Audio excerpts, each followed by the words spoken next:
Hello and welcome again to Conscious TV. My name is Iain McNay and today our guest is Richard Moss. And Richard is a teacher of conscious living. I think that's a great title. You've written 6 books. You've got a 7th one coming out shortly. The book that I've enjoyed particularly is the Black Butterfly, an invitation to radical aliveness. And you also have a new book just out called The Mandala of Being, Discovering the Power of Awareness. Yes. So my first question really is, Richard, the subtitle of Black Butterfly is about radical aliveness. What really is radical aliveness to you? Well, it's what I call all my retreats. I call them radical aliveness seminars. Radical aliveness means that we get past the ego's worries and urgency and things that it needs, and we get quiet enough to start listening to something much deeper from within ourselves. Radical means root or core, fundamental.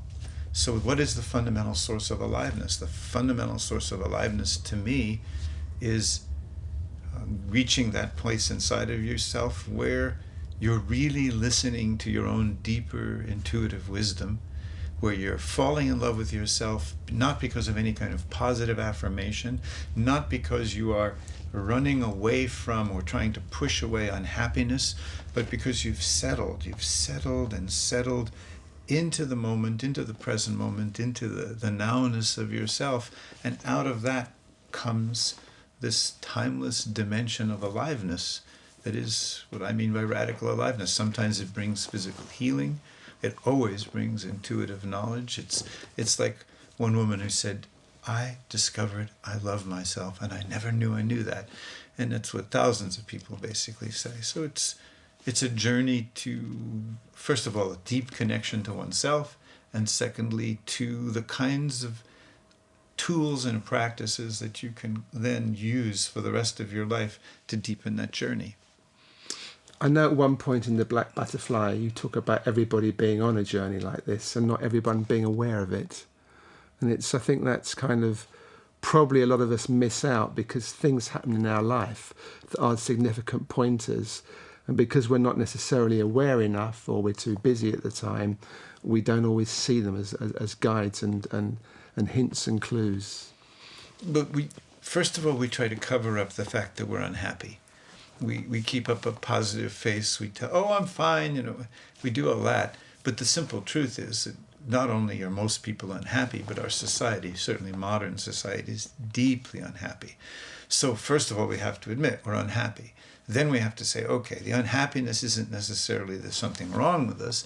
It means we're out of balance. It means we're out of phase with some deeper integrity of life. And if we can say to ourselves, okay, this restlessness, this unhappiness, this dissatisfaction, this loneliness or aloneness, this need for something more is a signal from within ourselves. And it shows up as marital conflict. It shows up as dissatisfaction with our careers and our work choices. It shows up as anxiety. And it's a signal. And it's a signal that's saying, wake up. It's a signal that's saying, take a look. Take a look at yourself. So 2 things basically drive change in human beings. One of them is suffering, and the other is you meet somebody, and in the presence of that person, you realize here is a human being that's found something and is listening to something, has become connected to something, and I want to know what that is for myself. So it's inspiration, and that's conveyed by a quality of consciousness in someone else that makes you say, I want to take a journey. And usually what that person says is, you're already a beautiful human being, and you're struggling with the kinds of things you're meant to be struggling with. And let's take a look at how you can struggle in a constructive way so that as you do your work, and there's always work in a conscious journey, you become more loving, more capable of intimacy, more capable of resolving conflict, more able to appreciate other people, be touched in yourself by other people, more a participant in life and not just a kind of a voyeur and an observer. But also, isn't there a third way? Because something very dramatic happened to you 35 years ago. You had a very dramatic opening. You were working as a doctor, I think, a newly qualified doctor at the time, and then you went through a series of events that really changed your life. Okay, so grace. So grace, something comes along and goes clunk and wakes you up. Yes, I think there is a tradition. Probably it's the root of all ways in which new consciousness enters the world, of spontaneous realization or spontaneous waking up.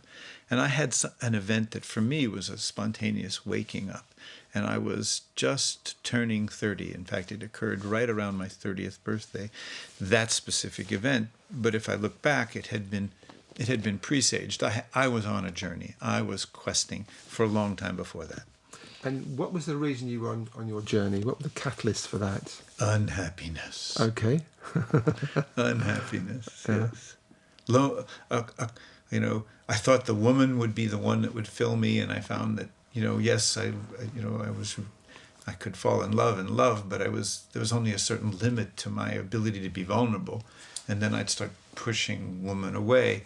I thought, being a doctor would be the source of happiness, but I found that being a doctor was so submerged my creative life in the world of memorization that in fact, it was deadening me. But if I look back honestly in my life, something inside of me was unhappy in a sense of discontent, wondering, questing for as long as I can remember. So you were taking an intelligent approach to it. You weren't happy, and you were looking, and you were trying different things, and then something really dramatic happened. And can you just take us through that series of events? It's your 30th the book birthday. You held up, the Black Butterfly, the Black Butterfly, yeah, talks about this particular event. Just briefly, though, I was in medical school in Manhattan. Dustin Hoffman's walking down the street. He just gets out of a cab. I'm next to him, and I look at him, and I think, this man can influence the lives of millions of people with every film choice he makes. And I walk into the dean's office at medical school, and I said, I'm submerging myself in memorization. I feel like I'm losing my soul. I don't want to stay here. And he said, well, before you quit, why don't you work with one of our therapists? So, of course, I started into a psychoanalytic process, blah, blah, blah. Then I got involved in Sufi work and Gurdjieff type self-inquiry work. I was part of an early group with Claudio Naranjo called Seekers After Truth. You were talking about A.H. Almas, Hamad Ali. We were in a similar group. We were in the same group at the same time. This was to do with the Enneagram, wasn't it? Yes. Enneagram was part of the teaching. Yeah. The Hoffman quadrinity process had a different name then, was part of that. And so there was a seeking. And then right around my 30th birthday, I suddenly, for a number of days, fell into a state of profound terror without any content. Just, I didn't know why. There was no storyline to it. It wasn't that I had cancer, or I was sick, or someone was dying, or I was going to be left, or there was no storyline. It was just abject, overwhelming terror. And so I found myself... So what does that feel like, profound terror? It feels like you cease to exist. It feels like annihilation. It feels like there's no meaning to life. I mean, if you listen to the voices, if I had listened to the voices inside of me at that time, I might very well have jumped off a bridge or something. But what I did do is I sat down, literally, physically sat down, and I said to myself, okay, watch. And I watched. And I watched, and I said, this is a thought about me. This is a thought about the future. This is a thought about the past. This is a thought about life. This is a thought about fear. And I just named. I just sat there hour after hour, and I couldn't sleep. So I just named. And this naming process of observing and naming was going on, and it was giving me a center. So you watched the thoughts arise. Yes, and I didn't have any guideline to do this. This was a spontaneous insight, to just watch the thoughts arise. I'd had an image, and the image, I'd had a dream, and in the dream, it just simply, basically, I realized that I asked the question in the dream, who has been here before? And the answer came back, Jesus. This was in the dream. So when I woke up out of the dream, I said, all right, Jesus has been here before. I have to know what consciousness Jesus had realized. And I was Jewish, non-practicing, had read the Gospels once a few months before. I found myself crying when I read them out of some kind of recognition.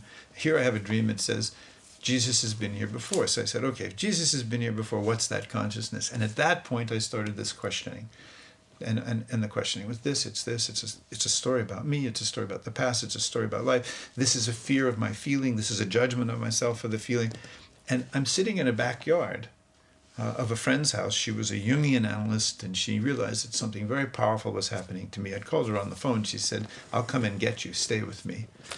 And in the backyard, as this process, I was getting quieter as I was doing this process, and the fear was subsiding a little bit.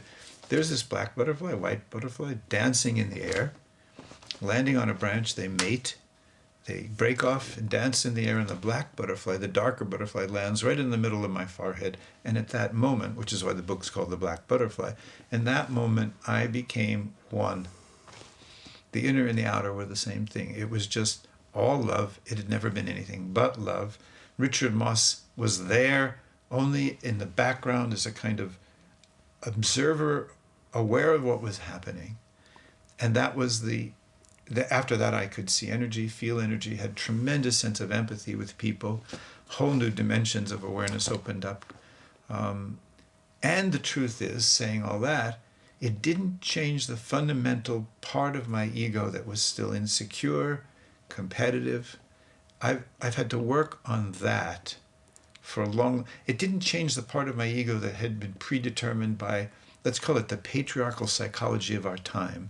It didn't let me understand what it meant, the deeper feminine quality of life, which is about nurturance and contentment and being. And I still had this urge to do.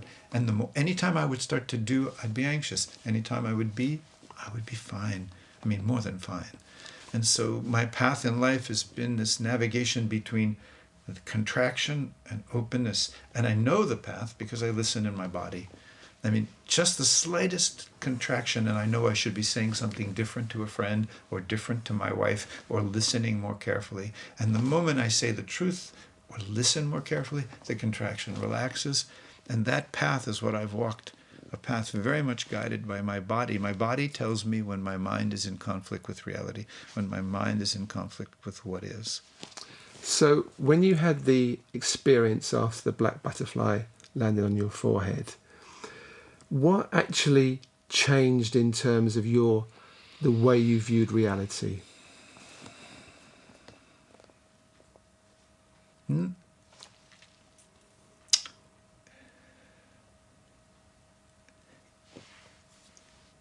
Not a lot, in the sense of some sort of philosophical formulation. Now, I wasn't thinking of... I mean, that. What changed was people suffer. I suffer. I care. How can I help?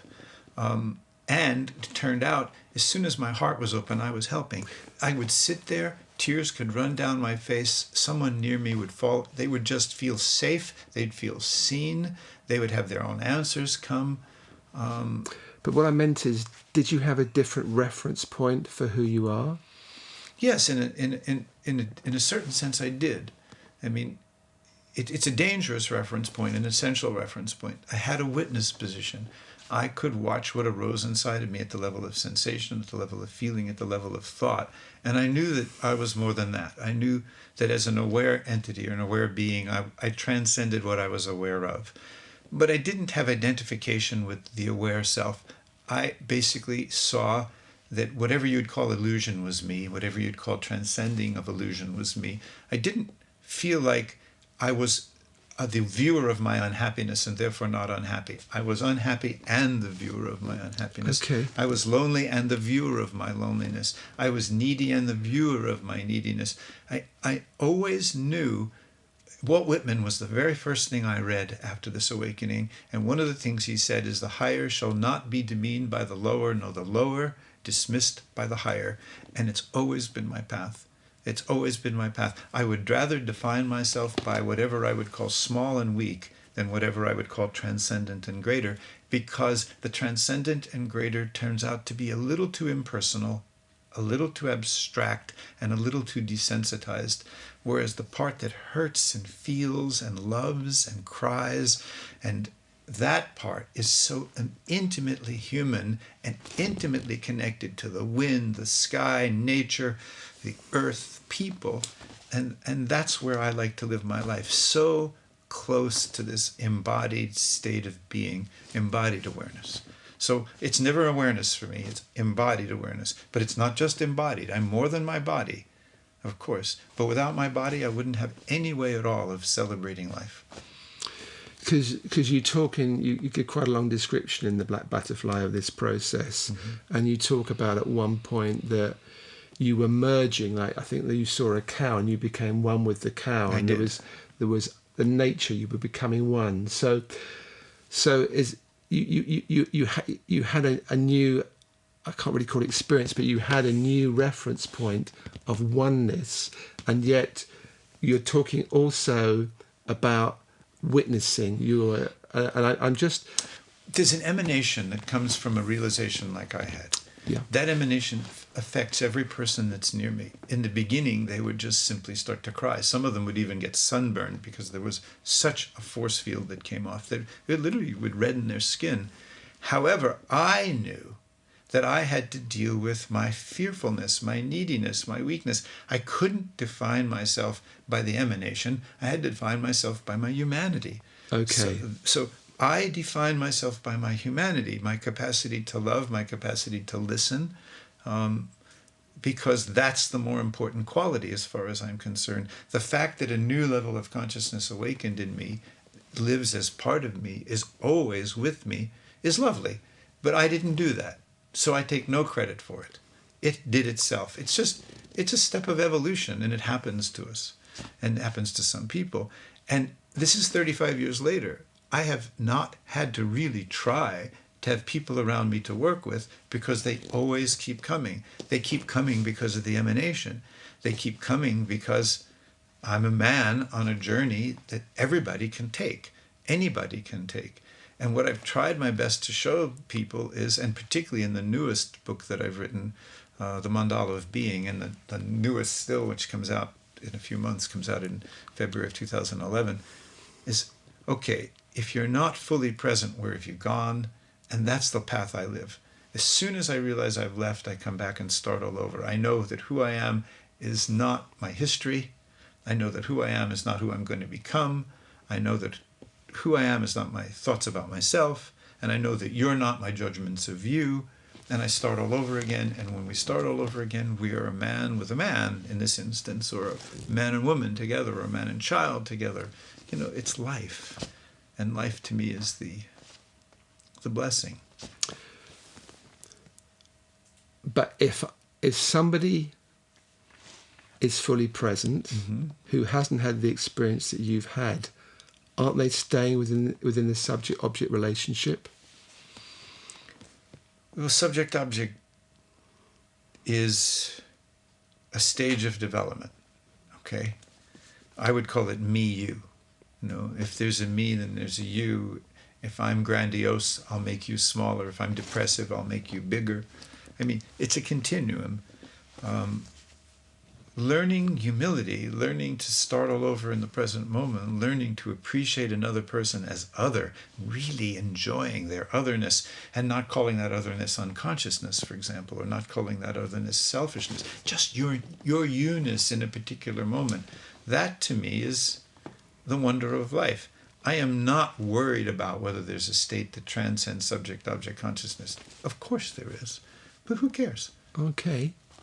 But, I mean, who cares? Why identify yourself with a state when you can be a man? I mean, that may not make sense, but it makes absolute sense when you're in a relationship, when you're actually with people. When I'm with a person and we hug, I think, wow, now we're both being blessed. I don't think I'm blessing them. When I'm sitting in a group, working and teaching, and a tremendous field of stillness and aliveness comes, I think, wow, I'm being nourished by the field that my very presence has helped call forth, and these other people have joined to make stronger, but it's not my field, it's what nourishes me. I would no more identify with the transcendent state of oneness than I would identify with my selfishness or pettiness. So when you're present with me now, what is that experience to you? well, this is a context. Someone's listening to us, and I would like this to be as practical in some way as possible. How do they help themselves past the kind of suffering that makes them blind? For you, it's just a deep appreciation that you've decided to do something that's put us together, that communicates a message of consciousness, and you're a mystery. You're an absolute mystery, and I could find you fascinating forever. Just listening, discovering you, we would see common ground, things we agree on and disagree on, but the fundamental common ground of human beings who are aware, and awareness is a I don't know the source of it, and I don't care. Okay, so somebody who's watching this on TV, and they may be intrigued, they may be very intrigued, mildly intrigued, and they're thinking, well, how can I get a taste of this? How can I be more present? What's the starting point for them? Well, basically, if you go to navigate with a ship, I sailed across the Atlantic Ocean with 5 of my students, just 6 of us on a 50-foot boat a couple of years ago. You have to know where you're starting from. You have to know the latitude and longitude of where you're starting from before you go. So where are you and I starting from? We're starting from the present moment, always. Okay? We can't start anywhere else. There is nowhere else. Okay? So the present moment is an abstraction in a certain sense. So what is it we're starting from? We're starting from the quality of my attention, the quality of the way I'm listening, how focused I am with you, and how broadly open I am simultaneously. I call it focused, spacious awareness. So what do you mean by quality of attention? I could be in my past. I could be in the future with an ulterior motive. Is this interview going to lead to some sort of publicity that I like or want? Or I could be in judgments of you, stories about you. I could be in judgments of myself that make me important or inflated or depressed. So the now, this moment, is something unnameable, ineffable, indescribable. Okay? I can watch how I leave the now. So the person who's listening to us, the audience that's listening to us, can wake up and realize there is only now, there is only this present moment, and now I'm caught in a story about myself. This story is a thought about myself that is a judgment making me depressed, or this is a story about myself that's making me self-important, grandiose. Okay? So it's a thought coming to the mind that takes them away. Right. From concentrating or focusing. The ego is precisely that. The ego is the process of living in the past or the future, in stories about yourself or in stories about others. What is not ego is awareness. Awareness is that quality that allows me to wake up in the middle of a story that's taking me to the past and making me have the same psychology I had 30 years ago, 50 years ago. My father left my mother, and I have the story, I was abandoned by my father. So today, 50 years later, I have a psychology of a man abandoned by his father. This is hypothetical. It's not the truth of my life. Or I can say, look at that. I'm telling myself a story about the past that's producing a psychological state right now. Or I can stop that story and be present right now. That's the quality of my attention. Okay? And I can wake up. So if I wake up, then there is smell and sensation and perception and images and spontaneous deep wisdom that arises. And there is very different kinds of feelings. Joy and love could be spontaneously present, but so could deep, deep anguish, dark, abysmal, what the ancients called the underworld, the mythic story of descent. So the really dark feelings, and my experience is what stops people are the dark feelings. And what I always caution people is that the spiritual journey is not about transcendence of dark feelings. It's not about feeling good. It's not about safety, security, happiness. It's about the ability to stay in the moment with what is. And if it's dark, you learn to stay spaciously. You learn to stay without your thinking moving. Thinking could, because it would move you into judgments of yourself and say, something's wrong with me. It could move you into the future and say, when will this go away? It could move you into the past, and then you'd say, oh, I felt this before. And the minute you say, I have felt something before, the ego has you again. Because from the point of view of now moment awareness, everything is new. Everything is new. So I start all over again every time when there's a dark feeling, a difficult feeling. And when joy is there, I know it's not my joy. It's just joy passing through. If it's good weather, do I think I made the good weather? No, it's just good weather. If it's bad weather, do I think I made the bad weather? No, it's bad weather. But there is something essential about how I am present with good weather and how I am present with bad weather. So when you say dark feelings, what do you actually mean by dark feelings? Oh man, that's what I went through before the black butterfly. Dark feelings. Dark feelings are feelings of the abysmal. You can't even name them. You'd have to use simile. You'd have to say it's as if I'm going to disappear. It's as if there'll never be love in my life. It's as if no one will ever love me. It's as if I'm invisible. You have to use as if or it's like, because you can't even name it. And then you'll say it's the fear of death. But that's just a story. It's not the fear of death. It's a sensation you haven't made friends with. Okay? It's a sensation you don't know how to, just like a mother, take a very distressed baby and hold it patiently with total attention and generosity and trust that this baby will be well in a little while, even if it takes hours. My grandson is now going through chemotherapy for leukemia, and he sometimes screams for hours at a time just out of the sheer disruption of his feeling state from the massive steroids and the massive chemotherapy. And to just hold him and know that there's nothing wrong with him, nothing, that his body is overwhelmed by sensation. And this happens to people all the time, but sometimes they think it's because their boyfriend left them, or sometimes they think it's because they're financially stressed, or sometimes they think it's because of health problems. And I always say the worst thing that ever is going to happen to you is not what's happening, but what you tell yourself. It's the thought. It's the projection into the future. Yes, or the comparison of who you were and that you might not be able to be again. It's the judgments of yourself. That's why I call it a mandala of being. Mandala is a circle strongly oriented toward the center, which is now, with 4 basic directions. I can be in the future. I can be in the past. I can be in stories about myself. I can be in stories about others. If I wake up in the middle of all that, I land right back here and I start all over again. And that's life. I mean, that's what radical aliveness is. You start all over again. You start all over again. And that means love is reborn. That means you rediscover your partner. You rediscover trust. You rediscover simplicity, ordinariness. And you just live your life. And you're no longer ruled by fear, because it's just a sensation like any other sensation. It's weather like any other weather, and you make room for it. It takes commitment, this, doesn't it? It's practice. But you have to be committed to do the practice. You know that joke, tourists in New York City, they come upon a man in the street. They don't realize it's this famous violinist, Itzhak Perlman, and they say, "How do we find Carnegie Hall?" And he goes, "Practice, practice." Or how do you get to Carnegie Hall? Practice, practice, practice. People who are listening to us, who think that spiritual journey is any different than learning to master the violin or the piano or some form of art. There's research that says roughly 10,000 hours before you go from a quality of competency and excellence to true mastery.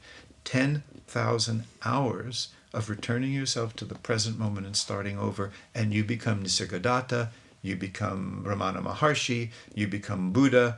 You wake up and you stay awake, and you are awake. But we are all masters right now of ego.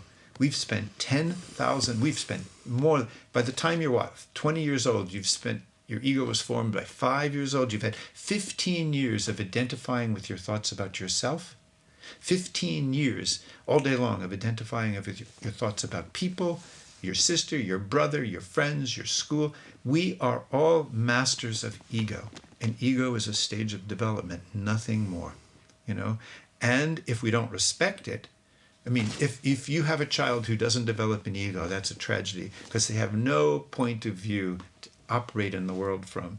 But if you look out at the world and you've graduated from Harvard or MIT or Cambridge or Oxford, and you're still operating from ego, then you're just as bereft in some ways as those who never had an ego. because you are going to be living in the past and the future and stories about yourself and stories about DNA.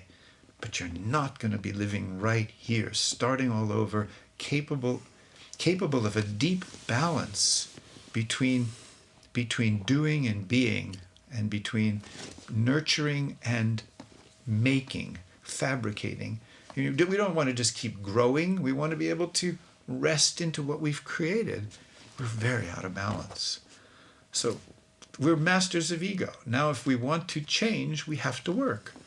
And if we understand what that work is, look, if you're in a Buddhist community and you're ready for the 3-year, 3-month, 3-week, 3-day retreat, that's a lot of hours of spending time starting all over in the now. At the end of 3 years, you're probably not a master, but damn close. The trouble is, in society, there isn't a lot of encouragement for us to follow this journey. There's so many distractions, and excuse me, with everything on TV and the press and everything, it's all drama to reinforce people's stories. Absolutely. I do my 10-day retreats with people. I have a program I call mentoring, where I take about 20 people for 3 years. And in those 3 years, I'm trying to help them establish a pattern of relationship to themselves that starts all over in the now, and give them the tools that over the next 5 or 10 years, they're going to really establish a place inside of themselves that they really live from. A woman that worked with me through the mentor program, her 19-year-old son committed suicide. She called me a few days later, and she said, I had 30 minutes before I had to get home, driving my car. I get this message on my cell phone, and I have 30 minutes to get home, and I know that I'm going to have to start taking care of this and this and this and this. She said, but thank God the work we did. I explored with you all my stories about being a failed mother. I explored with you all my stories about my son and what was wrong with him, and about her now at that point, ex-husband, and how he might have been a failed father. She said to me, I knew every kind of way I could judge my son, judge myself, judge his father, judge the healthcare, particularly the psychiatric system, judge the school systems. I'd had all those thoughts. Since I'd watched all those thoughts, I knew I didn't have to go there. So she said, with the death of my son, and then I heard her say this about 1.5 years later, she said, I have felt things I would never wish on anyone, but I have not for one moment suffered. It's to feel and not suffer. To feel and not suffer. Now that is mastery. That is to feel the abysmal, the loss of a child. I mean, who would want to be? None of us. I've got 3 stepchildren. I've got 2 grandchildren. I don't ever want my wife or myself or my daughter to experience that with her children, or any other human being to experience that. And yet, without thought, it is just deep, profound feeling. And this woman, as she allowed space for this feeling, you have to hear her. She's a slender sprite of a woman. And that voice is coming from a place that is, profound, deep, embodied, conscious person. It's work. There's no shortcut. Absolutely no shortcut. And the people who say, oh, you just wake up and now you know it, this, that, bullshit. I woke up. I've had 35 years to try to learn to be a man in the present and be open and vulnerable. I wasn't transformed. My ego was not transformed by that awakening. A new consciousness came for sure. That's why we're talking. But I can't take credit for that consciousness. I can only take credit for the work I've done since. So if you hadn't had the awakening experience, how different would life seem to you now, do you think? Do you have any views on that?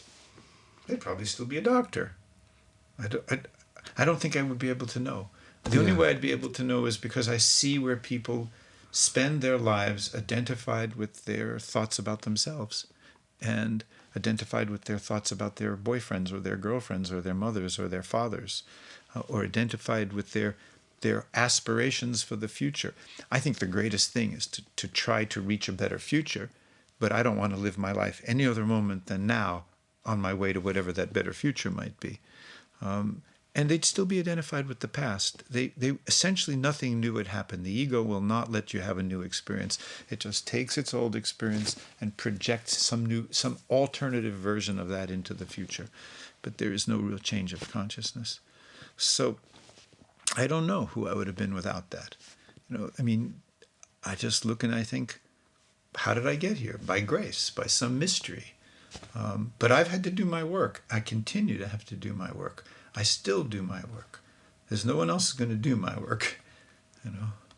So awakening for you is the beginning of something. It gives you an opportunity to see, let's say, life in a broader perspective.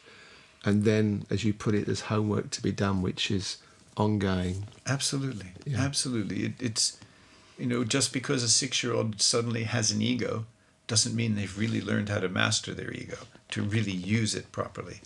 And just because a man or a woman wakes up and realizes the non-dualistic core of awareness, that the pure nature of awareness at the heart of everything, doesn't mean that they've transformed their ego one iota. They can still abuse power. They can still manipulate women if they're a man. They can still manipulate men if they're a woman. They can still be needy. They can still not know how to deal with psychological conflict in their marriage. Believe me, there isn't anyone out there that's truly clear. Nobody. And there shouldn't be, because life is too complex.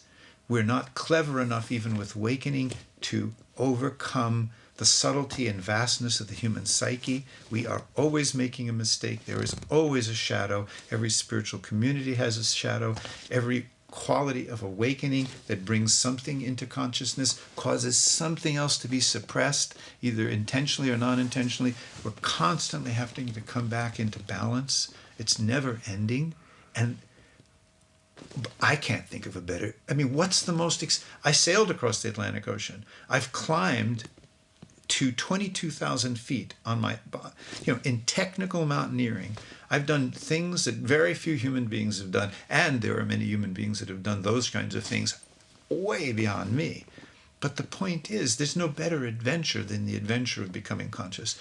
There's no more important or essential adventure, but there's no becoming conscious as an adventure without suffering. It is tough. You give up things, you lose things, you discover things. You have to change. Change is not easy. You have to look in the mirror of yourself. You have to see your dishonesty. You have to see the games you play with yourself. I mean, the Dalai Lama was asked if he still suffered, and he said, absolutely. Does he still get angry? He said, absolutely. I'm a man. I still get angry. And he's had more than 10,000 hours of practice. So, and that Itzhak Perlman could still hit a wrong note. I mean, seriously. The hope is that we as a species can go forward and do something besides destroy the environment and ourselves, because we are just caught in this notion of insane growth. Think about people that can develop financial mathematical formulas for things like derivatives. They're brilliant. They don't know who they are. They're brilliant and they don't know how to raise their kids. They're brilliant and they God almighty, the lack of holistic thinking out there for people that have graduated Cambridge and Oxford and Harvard and Princeton and Yale. It's spooky. But it's so ordinary. So what's going to wake them up? Misery is going to wake them up. Global warming, collective misery. Loss of species, collective misery. Water wars, collective misery. I mean, that's where we're going. We're going to create more and more misery till we wake up. I hope it isn't too late from the point of view of the environment. But listen, we've had some pretty inspirational people out there, and we turned them into false gods.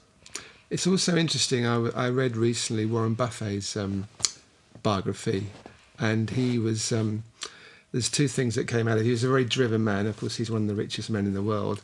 And he's made a decision now, which he's pretty much carried out, to give away 99% of his wealth to what he sees as good causes.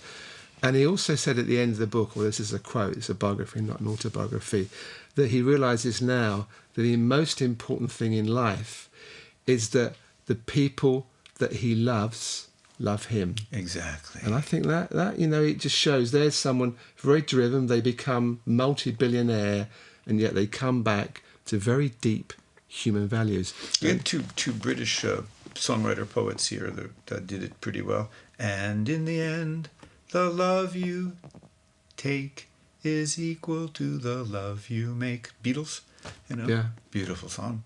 I mean, and I'm glad Warren Buffett came to that, because when a man like that, who's a prophet for profligacy, when he is the icon, an icon, or one of the premier icons for wealth, says, I want to be loved and to love.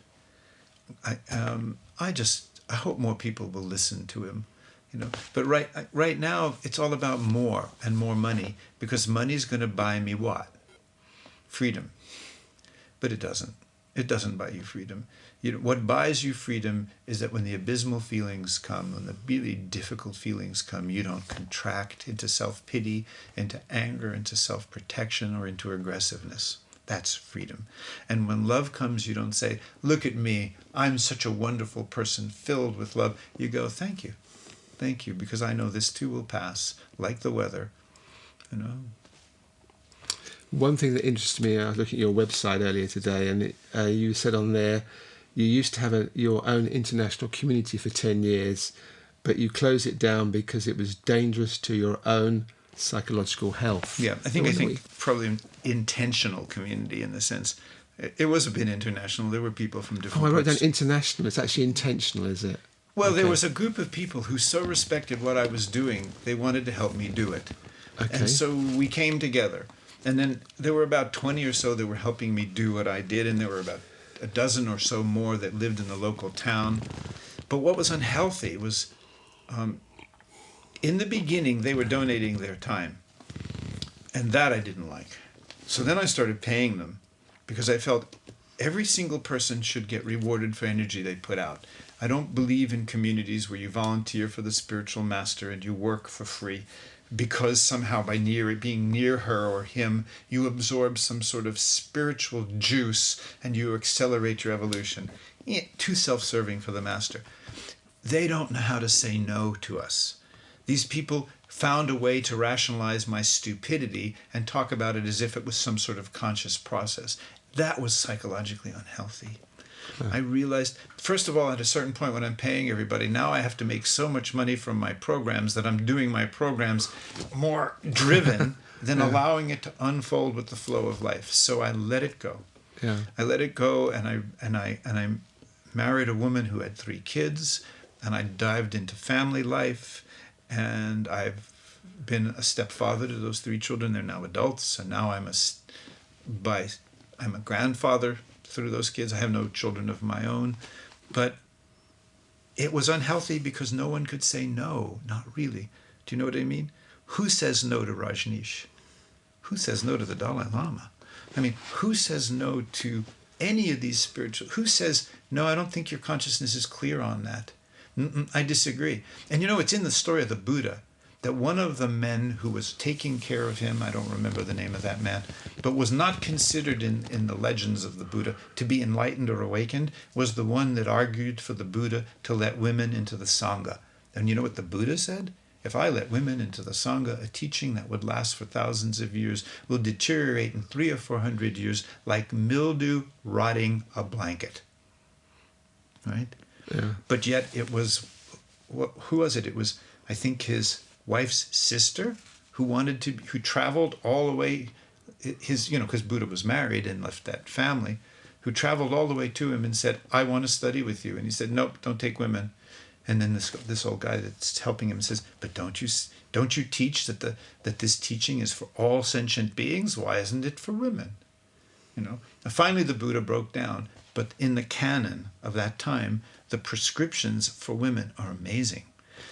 When a woman is seated in a Sangha and a male walks into the room, even if it's a new initiate who's 14 years old, the 60-year-old woman has to stand.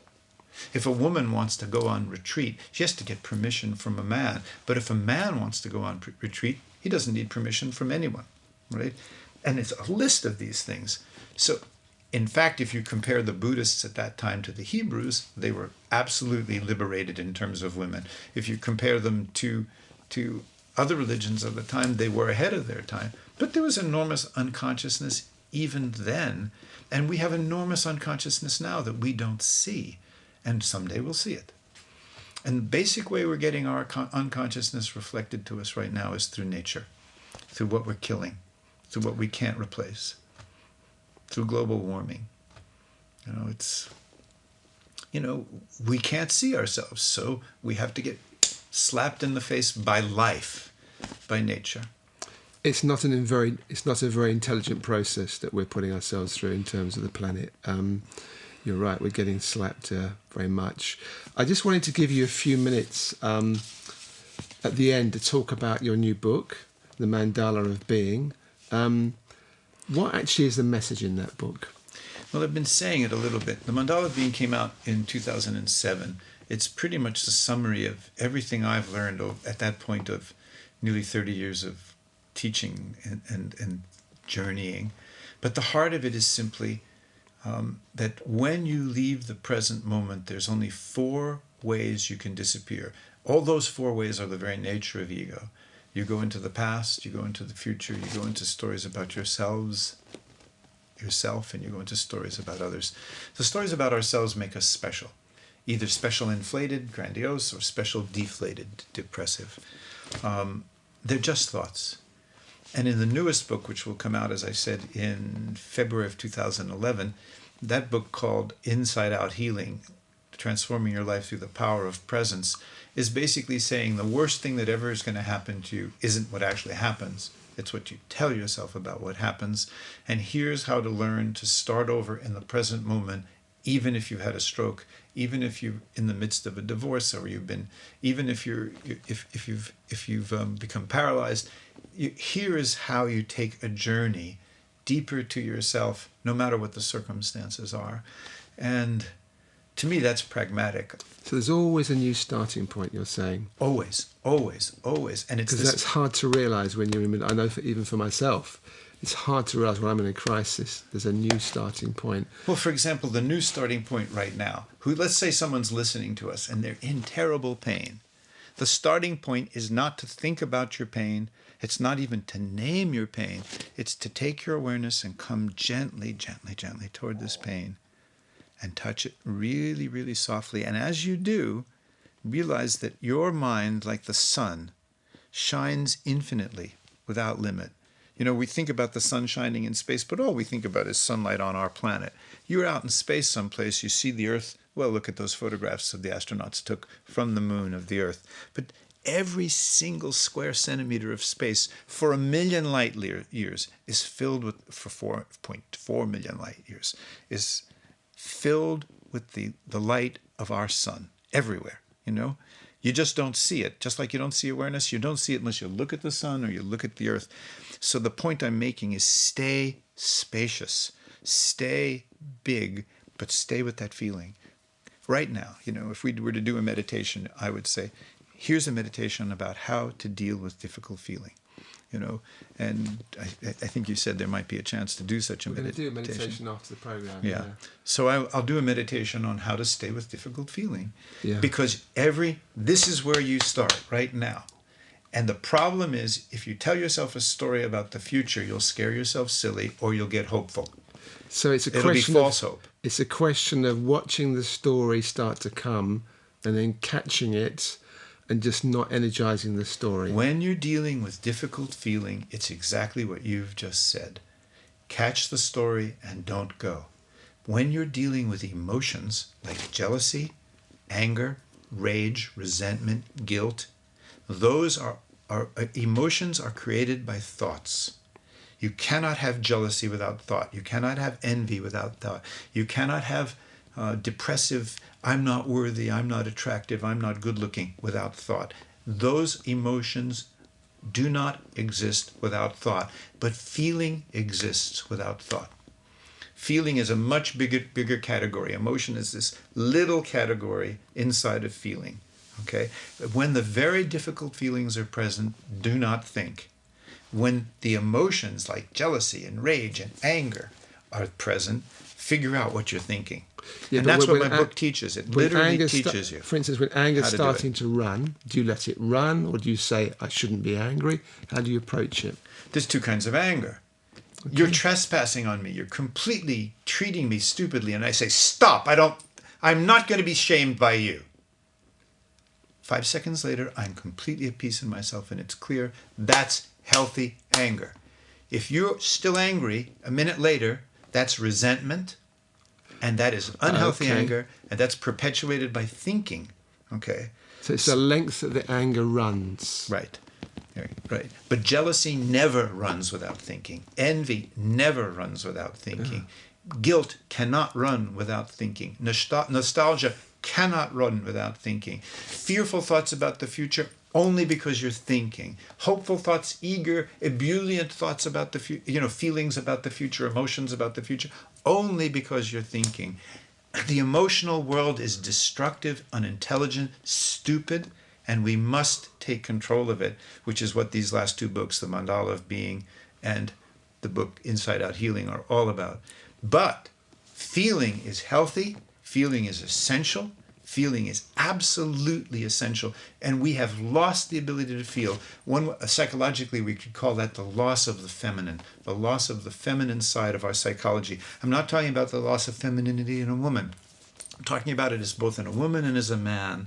It's this loss of the capacity for deep feeling, whether the feeling is transcendent ecstatic oneness or the feeling is the most dark and abysmal feelings. Those places you must not think. You have to use awareness. But when you are jealous, resentful, angry, in that kind of resentful, goes on and on, that you have to take control of. You have to say, what am I telling myself about me, about you, about the past or the future that's making me resentful, that's making me jealous, that's making me nostalgic? Well, it's nice to have positive nostalgia for a few minutes. In the meantime, life as it is right now, you're not seeing it. So, okay, get quiet. Have a lovely fantasy about someone you had a nice time with for a few minutes. But otherwise, you're just watching an internal television that's putting you to sleep. Yeah. You don't want to do that. Not if you really want to be alive. So that's what I try to do in my teaching. It's what I try to do I try to help people become emotionally clear, get rid of this stupidity created by your thinking, and I try to help them become alive at the level of feeling by not turning feeling into thinking. Okay, we need to finish there. I've really enjoyed our talk. It's gone very fast, as I felt it would. Yeah, it always does. Absolutely. And great, you've brought out a lot in me, and I'm grateful.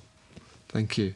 I'm going to hold up again the Black Butterfly. I know you've mentioned your two newer books, but I really enjoyed this, and I really recommend this book. I got a lot out of reading this book. So thank you, Richard. Thank you again for watching Conscious TV, and I hope we see you again soon. Thank you, Ian. Goodbye.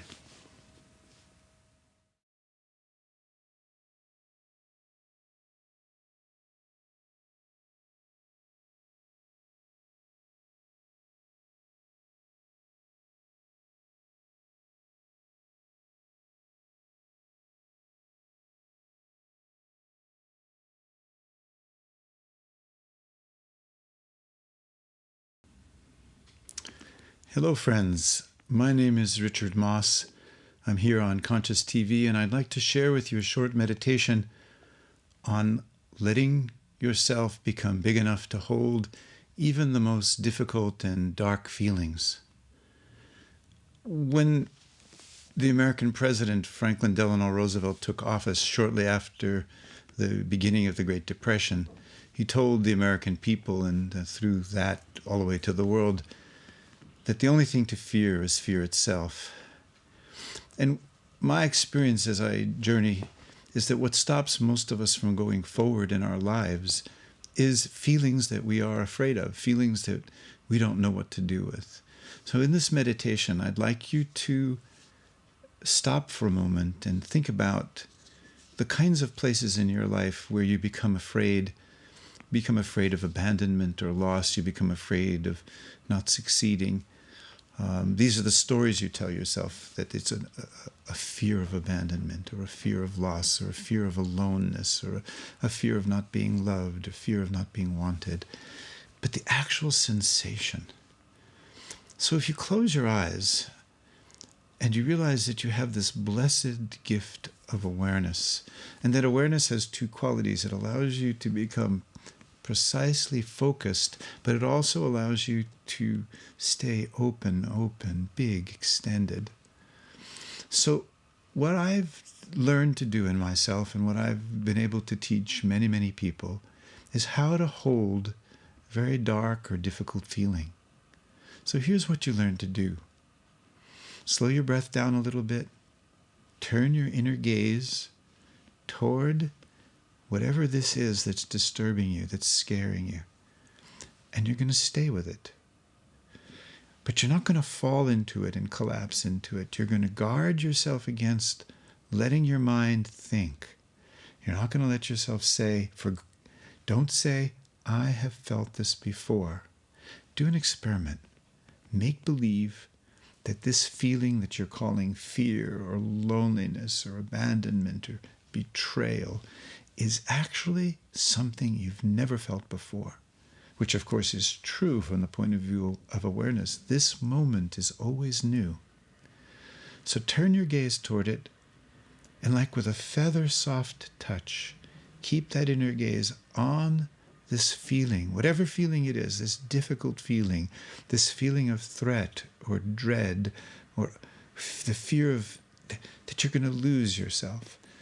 Whatever this dark feeling is that stops you from really trusting life and going forward in life. You just start breathing softly, touch it softly, and at the same time become aware of your whole body. Feel your feet, feel your legs, notice your breathing. Touching softly this feeling and extend into, let's say you're in a room, or if you're outside in nature, extend out. Listen. Listen to the sounds that are around you. Hear. Smell. Everywhere in the universe right now, it's now. So extending your awareness, getting expansive, and yet precisely focused on this feeling, and relax in your body. Relax, focus on this difficult feeling, and get bigger. Bigger than the room, bigger than the house that you're in, bigger than the city. Another way to get bigger is to realize that if you're afraid or alone, there are millions of people right now on planet Earth that are feeling afraid and alone. And the recognition that you're feeling this dark, difficult, scary feeling is not just yours, that others struggle with it too. And so that your work with this feeling in some way respects that others feel it, and it helps them take a deeper step toward this feeling. So you're focused and you're open and spacious. And your breath is slow and your body relaxes. And when the mind says, but I felt this before, you go, thank you. That's just a story based on the past. I'm not going to listen. When your mind says, when is this going to stop, which is your mind going into the future, you say, no, I'm going to stay right here. This gaze, this touch. Breathing. Listening. Listening. What are the sounds? Get your senses really acute, expansive, staying open. It's like the sun. It shines on the earth, but it shines out limitlessly into space.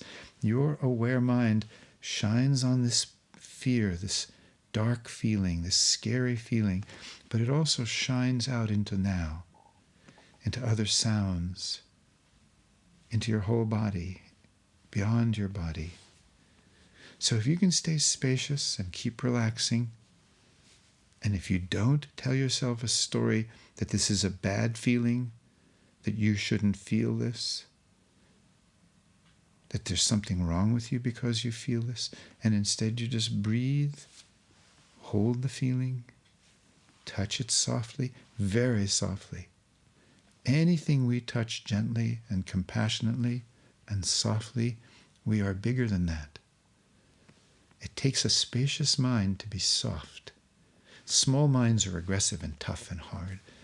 Spacious minds are soft.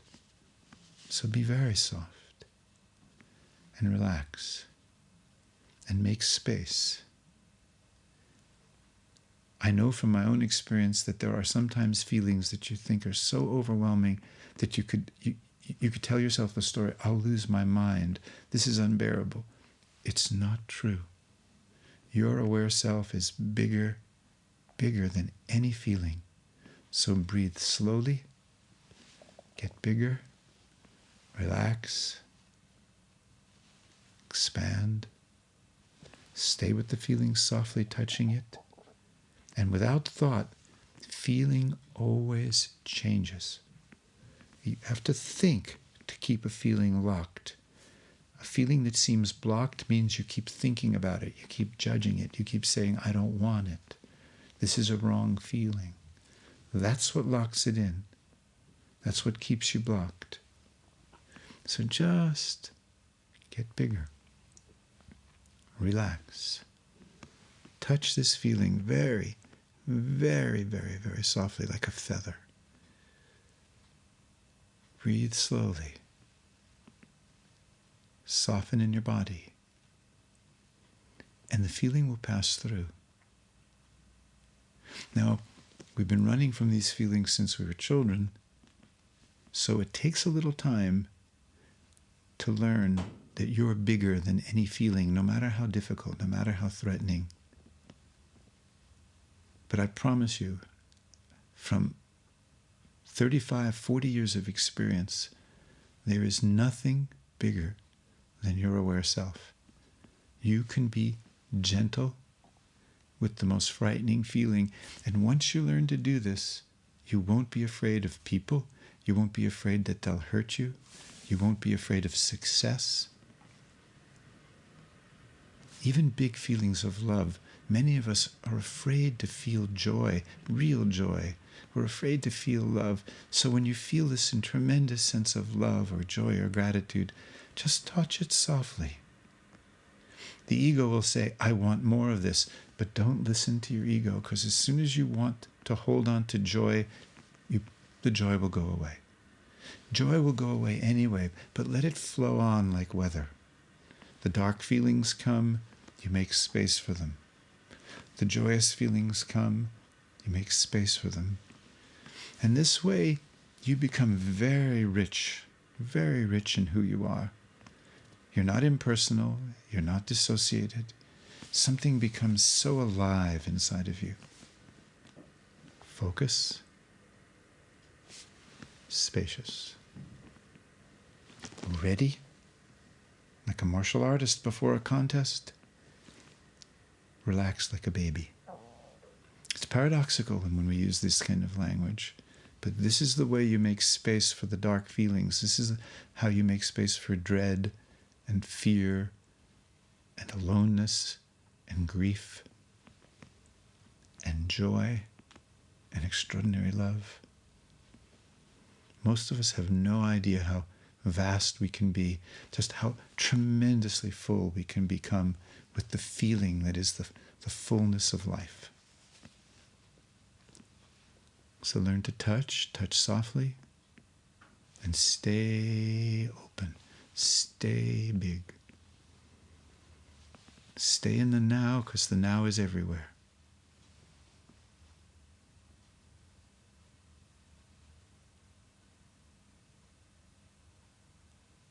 Practice this. It'll change your life. And I'm grateful for the blessing of being able to share this with you. Thank you very much.